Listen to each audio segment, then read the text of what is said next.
Pavitray Pillay is from WWF. I think you studied environmental in marine science, but works on consumer behavior, and you can explain more. But she's very busy with all kinds of management things at WWF. So, how long have you been at WWF for? 10 years. 10 years, yeah. And then Caroline Nelson from H&M, who is the director of H&M in South Africa. And this panel is about a program that H&M is supporting, and you'll hear more about it now. And then Matthew is going to join the panel too, because it is about farming, essentially. I do head up Asia for South Africa. I'm not an expert in wool, but I am an expert in trying to promote projects like this within South Africa and with my team, and really trying to drive some significant change here. I think one of the comments that came up earlier was the responsibility that brands have to tell you, Caroline. And first question is to you. So what responsibility does a global fashion brand like yours have to, what is the responsibility to address environmental impact at the raw material level, and why South African wool? So, I think it's not just a global. I think local retailers have to have the same responsibility. All retailers do. And of course, we use raw materials for most of our products. South Africa is our biggest wool market. So this is where we source most of our wool globally. So that's why South Africa. But it's also a really good testing ground for projects like this for the future, because it's a lower impact compared to some of the bigger global projects. But we all have a responsibility. We've had our partnership, like Pavs mentioned, for 14 years with WWF. Yeah, we talk about the project, but yeah, describe the project. Yes. Oh yeah, you're right. I can describe the project. We're so used to talking about it. Yeah. So we are working with WWF, not just on this project, but like I was just mentioning, 14 years, but specifically since 2021 in South Africa on this project. And this is in the Drakensberg wetlands area, where we're working with farmers on having more regenerative, it's a very technical word, practices within their farming, specifically sheep farming, so that they could have healthier land and to have healthier biodiverse landscapes. So the wool is healthier, they get better pricing, et cetera, et cetera. And it's been a fantastic partnership. We're working with around 10,000 hectares. We have 2 projects ongoing in South Africa, one with another partner. But this one has been, I think, extremely positive. And for me, at least, getting to go out there and spend time with the farmers really made it simplified. Actually, a lot of what you talked about, Matthew, made it fair. I was like, I know this. I've seen the wool like this before. Like the farmer's feedback has always been, okay, this is quite simple, what we're doing. So it's not a complex project, but we need WWF as our partners to show us what needs to be done, because that's their expertise in nature as opposed to our expertise. So we want to have more biodiverse landscapes so that we can have better regenerative farming for the raw wool that we use. When you speak about the area that the project takes place, why, and you can talk, because we haven't actually at Drakensberg, but what particular area and why that particular area? Sure. So it's part of the southern and northern Drakensberg into the Eastern Cape. The reason particularly we chose that landscape is because it is one of the most biodiverse grasslands in the country. We're very fortunate in South Africa. We are roughly the 17th most biodiverse country in the world. So we have a lot to safeguard, protect, and to look after. And when often we talk about biodiversity, we talk about fynbos. We don't think about grasslands, but grasslands are an amazing environment. Not only is a major endemism, so the different types of grass that you only find in South Africa, but inside, as Matthew mentioned, all the nunus and the chochas and the birds. I mean, we've got cranes, we've got some of the most amazing bearded vultures, amazing animals that live within the grasslands. And we need that biodiversity for 2 big reasons. A, it strengthens both resilience to climate change, to big impacts, droughts, to massive floods, which we experience in the northern Drakensberg and the southern Drakensberg very often. But the Drakensberg is also known as our water towers for many of you. It houses 3 of the biggest strategic water source areas that feed most, if not all, of our big rivers and most of our cities. So water doesn't come from a tap. It actually comes from the Drakensberg, if you have to know. And what grasslands, healthy, kind of resilient, diverse grasslands do is they actually act as water savers because they allow for maximum absorption, they allow for good water retention, and they actually hold the water. Now, if you have irresponsible farming practices, as Matthew was saying, and you literally take out all your grass, you have massive issues with erosion, huge issues. You then have, if you have sheep, you have instances of compacting. So then the soil becomes really tough for any water penetration. So that increases the possibility of gorges and gullies. So you have this water that would normally have to be feeding our dams and our cities and our people actually being lost to the system. The other thing about grasslands is they're amazing carbon sequestrators. I know that's a fancy word. It just makes it. They absorb a lot of CO2 that we put out into the atmosphere, and they lock it into the soil. So you take those grasslands away, and you're actually taking an ability of the earth to deal with excess carbon dioxide. So we've got this endemism, we've got this biodiversity, but you also have all the humans that live in the grasslands as well. So you need to be able to find that delicate balance between what the activity is and how the natural environment responds. And that's pretty much what we're doing with H&M. It's a project looking at regenerative wool production in the southern Drakensberg, Eastern Cape area. For a particular reason, they're not just commercial farmers in that area. These are communal farmers, these are smallholder farmers, these are emerging farmers that don't necessarily have all the skill. The other thing about grasslands, and this part I find amazing, is the spiritual and the cultural significance of grasslands to chiefs, to chieftains, to local communities, to sand rock out in the area, so bushmen that used to migrate in that area. So when we destroy those grasslands, there's less space for ritual ceremonies to take place. There's issues around where water would gather. We're seeing that there's no water, so these rituals can't take place. So it has a massive kind of circular, holistic view of how important grasslands really are to us. And that's why, when we kind of partnered with H&M around how do we ensure that we just don't safeguard our wool resource, but also the environment in which that resource is built and produced. That becomes looking at it in full circle. And in order to ensure, supply chain resilience and to avoid supply chain disruption on the business side, because we have to think of it in terms of ecological risk, social risk, and economic risk. One of the ways was looking at how do we fully embed regenerative practices into the farmers, irrespective of what scale of farming you were looking at. And as Caroline says, it is one of the most exciting projects. We're working with a whole lot of farmers at various levels. We've established about 3 grazing associations which never existed. Our problem with communal farmers and smallholder farmers in an area like that is very fragmented. So to try and get to talk to one body became a huge issue. So it was bringing people together. So there was a governance as well, and ensuring ownership of the natural environment as well as sheep, obviously. And how many beneficiaries? And besides the grasslands and the animals, how many people are you working with? I was going to speak to Matthew, because Matthew, you spoke about the farm and how few, people are setting up and tending the sheep and going over to cattle because of the cost of it all. But this is amazing what you were talking about. Just spread the news and how widely spread is this kind of farming coming in your area? Because what Kazi's doing is not too far from where you are, I don't think. No, it's not far at all. I think as the crow flies, it's probably 150 k's about.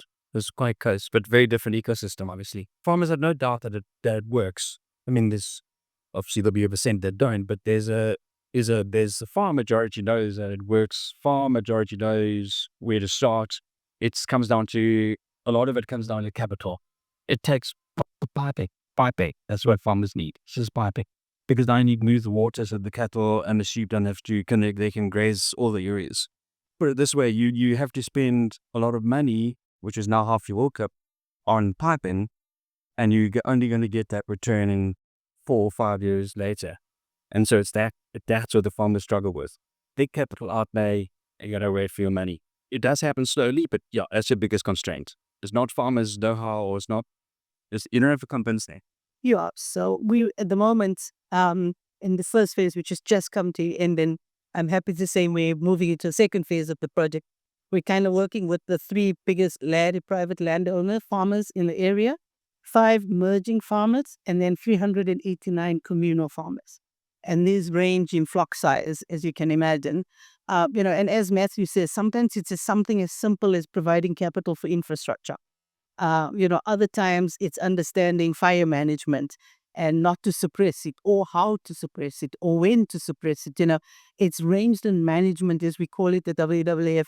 It's understanding that if you graze all the palatable grass, the unpalatable, and very often in the South African context, the invasive species are going to take over, and they are one thing but water thirsty, and they'll suck it all up. So, when you talk about beneficiaries, there's the direct beneficiaries in terms of the farmers, but then a big part of our project with H&M is around air and clearing removal. Because once you can remove them and restore those grasslands, you replenish the water back into the system. So the next big rain, you actually replenish. So, you got people that would generally not have full year's employment, pre-seasonal work with us around the clearance. So we have clearing teams that go out. It's phenomenal how they can recognize the alien plants. I mean, you could get a botanist from Edinburgh University, take years to study it, and these guys would walk up and say, that's an alien, take that out. That's going to come back. Don't worry about it. So just having that indigenous knowledge as part of the projects as well has become a big win for both H&M and us. And I mean, to Matthew's point, the benefit with the partnership is H&M has a take-off agreement with the farmers. So you're bringing in the kind of middle actor in the supply chain, because a lot of these communal farmers and the small emerging farmers won't necessarily have market access.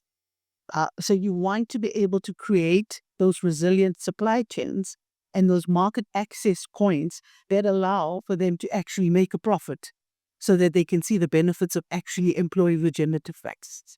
On a technical thing of the palatable and unpalatable grasses that you were speaking about in the invasive. So it just so happens to be that the ones that are unpalatable, the ones that have their growth points very high up, because they've evolved to be eaten, makes sense. So the moment you start high intensive of grazing and time controlled, you stand on an unpalatable grass, it hates it. It gets weaker and weaker every year. And so I've got lots of photographs. You see the street grasses pushing right through the alien vegetation and stuff like that. Going back to how it was, and so your ecosystem is returning to how it was. So Caroline, David has spoken about the success of it, but what does it mean to H&M from as a brand? What is this project in practice from a success point of view? Yes. So I think you spoke to a lot of that actually, which will keep my words quite short. But it is about, we invest in areas where we are taking raw material, because that's the most important thing in order to regenerative. So yes, there is, of course, the long-term supply chain that's very important to us. We do sell wool. It is a very small percentage of the material that we sell, but it is mostly sourced from South Africa. So that benefit of being able to continue to do that is really important for us as a brand locally and on a global level. As a company, we're very invested in biodiversity and are one of the first big retailers who has been able to really talk about this enough to bring it as a topic more on a global scale. A few years ago, not many companies were speaking about it, and because of projects like this with WWF, it has raised a lot of focus around that. So in the long term, yes, it benefits our selling, but it's also really benefiting the farmers and what their livelihood holds. So it's altogether a beneficial project for us. I just also wanted to say something about those who aren't South African. We have a dual economy in the country, and Wandile has written a book about the dual agricultural economy, which is commercial farmers versus communal farmers. And I think it's really important from that perspective, because as Matthew says, there's a lot of cost involved and skills and sharing of knowledge needs to happen. So I think it's really important that this does happen in areas where it's not necessarily commercial farming. So Matthew, the next question, the question was to all of you really, but I think you really said that you've got an example of it. But this project is connecting biodiversity, water, climate, and livelihoods.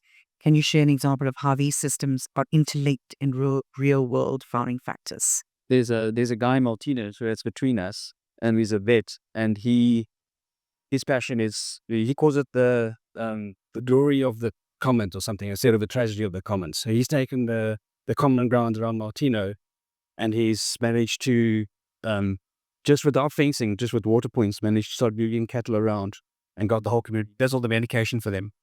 And it's incredible what he's done. The number of livestock that they're all running there now, the return of the grass just by at rest. So yeah, it can be done. It's always these crazy people on the outside that are there already fixing it now. Do you want to add to that? Right? Well, absolutely. So, I mean, one of the things, and this is a discussion we've had with H&M before, is businesses' impact, but also its dependency on nature. It forms the basis of any economy, is the natural environment. And we have to remember that people operate in that natural environment. It's not a dead landscape, it's a living landscape. And when you try and find where the biodiversity, the climate, the resilience all fits in, you have a sweet spot. You have a winning formula. It doesn't always work successfully. It doesn't always get there in a year or two. I mean, this project has been years in the making. Just building trust with the farmers took a long time. Just making sure we had somebody that was in the community that was convinced of regenerative practices took a long time. And then also having people that speak the language, that understand what the livelihoods entail living in the Drakensberg, where, unlike the Karoo, where it freezes, it snows there. So it's freezing for these farmers. I think 2 years ago, they had massive floods and we lost 94 sheep. Now, for a communal farmer, I guess for any farmer, the loss of 94 sheep is a huge hit for that farmer. But, it was about the sheep being stocked too densely. It was about the cold weather. And we know it was a climate impact, but also the fact that a lot of the sheep weren't vaccinated. So their health resilience was down. And working with communal farmers, getting them to understand the climate impacts are going to impact their livelihoods. They're the first, unfortunately, the first and the most vulnerable to any form of climate impact.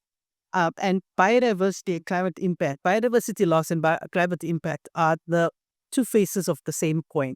Whenever I speak to school children, I say, think of climate change as the conductor and biodiversity as the instrument players. And together, they can play quite a mean piece of music if you get it wrong.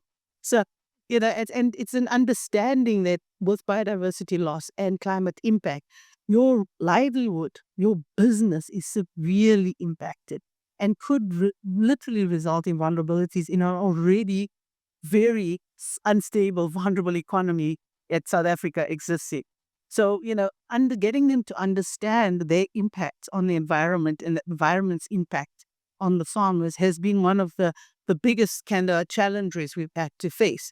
Interestingly enough, though, once they get past the terminology, you actually realize how much the farmers know. Yeah, and how much they're already trying to combat effects of climate change. And they just need that little bit of a helping hand, a bit of management training, also just to get past barriers in terms of bringing them under one governance structure through an association, allowing them, bringing them in market access. So there are ways, what we call the low-hanging fruit, that we can bring the wool farmers together, both from a communal, but also what they can learn from each other. So one of the big successes was we had something like this, a textile exchange talks, but with the farmers. So we brought the communal farmers, the what we would call the emerging farmers, and with kind of industrialized commercial guys together, and they just shared information. Let's chat about what are the challenges you're facing. What are the challenges we're facing? How do you get your wool to market? Shearing tips. I have no idea what else they were tipping about, but it was very engaging. And the learning was far more beneficial than either H&M or WWF could have ever imagined. So just having those avenues of discussion, you can unpack what biodiversity means and the implications of losing biodiversity, what climate impacts will be, the implications of climate change on those areas. And then obviously, if those areas are poorly managed, we mustn't forget, from source to city is how water runs. So if we don't manage those catchment areas or even those catchment exchange areas, it impacts where you and I live in terms of our water resources. and it impacts you in terms of the fashion you would like to buy with a clear conscience and an ethical on it. How does this actually change the quality of the wood itself? Over the years that you've been practicing regenerative farming, you've seen a difference in the quality of the wool? Yeah, so when a sheep stresses, it will make bad quality wool. It will make very strong wool, but also it will the break. So in the wool itself, there's like a starts growing and there's a little break. So it actually splits in half. You pull it. So yeah, an unhealthy sheep won't give you a good wool. It'll give you split wool, and yeah, it does. Yeah, the healthier the ecosystem, the healthier the animal. This is like an incredible project, and I love the sharing of knowledge and the support that the farmers get. Is this something that is scaled across other sourcing landscapes or other sourcing, other materials that you use? Yeah, so we also have another project that's been running for a few years in South Africa, which we spoke about last year. So maybe I don't need to get into the details of that too much, but we have that here. And then we also have a project in India with cotton, which again I'm not the expert in, but it is quite an interesting project because it's brought a lot of focus into the farming landscape there. And then in Indonesia with rattan as well, and regenerate. Gosh, that word, now you're not his brains. It's the T in the middle. The Irish we're not good with that T. The regenerative the practices around rattan growing. There we go. So that they're better for the environment in Indonesia as well. So we have a few of these projects. Like I mentioned, they are getting more focus, and there's a lot more realization coming in that if you focus like this with a great partner who is very connected to nature and the raw material, that and both of those projects are in partnership with WWF, that we can start to make significant impact in those areas. And it's something we're very committed to as a brand, and continuing in projects like this. So it'll be very interesting to watch them as they continue to grow. Just on that, for drone, how are you going to expand this project and include more parts and across more areas of South Africa and Africa? I mean, let's Lesotho, etc., etc. Yeah, I mean, that's the hope. So we've re-signed the second phase with H&M. And part of that phase does have an expansion component. So bringing more communal farmers, bringing more of the new emerging farmers.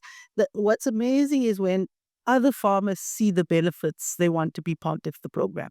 So it's not a matter of us actively going to search for these farmers. They're actually coming to us and say, hey, we want to be part of this project. So that in itself is a phenomenal feat for us. And as Matthew said, we have some really nice stories and manifestos from the farmers, including the commercial farmers, that are saying that the wool quality, after having gone through the training, after having kind of done all of the messaging around proper rangeland management, etc., they're getting better yields with fewer sheep, and they're getting a better market sale for it as well. So, we're wanting this project to be scaled as much as we can. We work in southern Drakensberg, northern Drakensberg, in Mpumalanga, all the way down the Eastern Cape. We also work in the Northern Cape as well. We have quite a few projects there. So hopefully, as this partnership grows, we can expand to have as many farmers possible, and maybe not also just in wool. We can see we've piloted the project up in Mpumalanga with one of the big retailers around transitioning from sugarcane to cotton, which has been really successful as well. And I remember one of the government departments says, if we're able to get more farmers to transition to move from not just cotton production, but actually to the standard of Better Cotton Initiative, the government consider building an infrastructure of another gin in an area that's quite isolated. So there are those direct benefits as well. So yes, hopefully, if I can twist Caroline's arm, looking forward and looking at other materials as well, and working with more farmers in terms of scope and scale. Can change that. As South Africa goes from east to west, you get a bit on the scale that changes on the ecosystem. So you're talking about expanding. Each area will have to look at individually, because each area will have to be raised according to its brittleness. Brittleness is just about how much humidity you have and how it cycles, dry, wet, that sort of thing. I heard a New Zealand accent here, so there it's completely different. it doesn't matter what you really do. There are ways to improve it, but the more you graze it, the tighter the grass gets. Where this for us, it's not like that at all. So it really does matter where you are in the country and how you give a technical categories of it. Just going back to the quality of the wool, just more detailed level, because you're moving your animals getting the same forage as you move them. They're not grazing a camp down, so they're starting with the best, grazing right down to nothing left. Then you move to another camp with the best food, and then a whole ecosystem in their stomach has to change. And it shocks them. So it takes 2 weeks to adapt to that new food. And that's when you start getting problems in the world as well. So if you're building them fast the whole time, getting the same kind of food, and so the ecosystem in their stomach stays the same, and it's happy, and they stay good, Nick. And so one of the key sub-projects within the H&M project is looking at supplementary livelihoods. I mean, if we made everybody a sheep farmer in the Drakensberg, we will have the feedlot look that Matthew had on his slide, which is what we're trying to avoid. So one of the sub-projects is looking at agroecology. So how do they get to feed themselves as well? And very often that's working with youth, and it's working with the people that aren't directly involved in farming operations. And there we're not just planting agriculture. So it's looking at a regenerative system. So we have an agroecologist who trains people on how to farm basically food basket at a low environmental footprint, at a low economic costing, but that's nutritious. And, some of the farmers in the communities take it up really easily, and others say, I'm a sheep farmer and I'm not going to change my lifestyle. So you have to be sensitive to what the community is asking as well. But where we've had success with some of the communities, they've got thriving systems, food tunnels. So you have to kind of balance it out as well in terms of other practices that can be encouraged either around. I mean, you spoke a bit about behavior change, and that's what but just in terms of both producers, not farmers, but producers, and we hate that word consumers because we have more agency than just being consumers, but citizens. What is it that what is the one or two things that you think we need to understand about this project or this kind of work that gets done in nature? What is it that you would like us to know? So the first thing is to be informed. South Africans, I've worked for years and years in the seafood industry. South Africans don't look at labels. You do not ask the right questions. Two of your biggest superpowers is your voice and your wallet. If you say something and choose not to purchase it, I can bet ATM is going to go, we're not going to stop that ever again. So look at labels, get yourself aware, and then make a choice based on that. So you actively wanted to have the information behind the product, whether it's something you eat or it's something you wear. And it doesn't have to be, we're not asking you to change your whole lifestyle because that is an impossibility. We're creatures of heuristic behavior, so rules of thumbs. And I often use this example. If you like peanut butter and you go into the same store and the peanut butter is always on the third shelf and then Pick n Pay moves it, you lose your marbles, right? Or what happens to me is when I walk into H&M store and they've rearranged and I can't find the jerseys, I say, it was here last week. So we are creatures of heuristic behavior. So we're not expecting you to change your whole lifestyle, just to start with small, quick choices. So look at labels, ask questions. What is this ethically sourced? Want to know what the story, what are the impacts of the person who sold you, and then what is the effect of the retailer that stocks it. And then your choice based on that. And I think if we make conscious choices like that, it makes a difference to the whole supply chain. So, from that level, I can be informed, make smart choices, look at labels, understand what you wear and what you eat comes from, and then make a choice based on that. Can challenge. I think most seafood restaurants see my face and they have a photograph where you just pay the actors, total letter in, challenge them, ask them, how sustainable is this? It takes you 2 minutes. And if somebody doesn't know, then you know already that the information is gotten down. Then speak to your manager, Google it. Nowadays, guys, with ChatGPT, anything is possible. Verify that information, check on your apps and things like that. And a lot of the retailers are, in terms of their ESG reporting, so their environmental, social and governance reporting, have to tell you what they're doing in the environment space. They have to make it public. They have to disclose. So, when you're scrolling, which we all like to do, doom scrolling, check up on what they committed to and then challenge them on those commitments. It's very important. I see a lot of commitments to commit, and I never understand that. You're committing to commit. Have you done anything? So, ask those questions. I don't think we look at reports as public reports when around. I certainly keep to spend enough time with it. Is there anything you want to add to that, Bansi? I'd say, I think Bill Gates and his buddies have been telling everybody that livestock's are bad for so long. It's got this negative thing where, in fact, I would like the consumers to know they're not bad.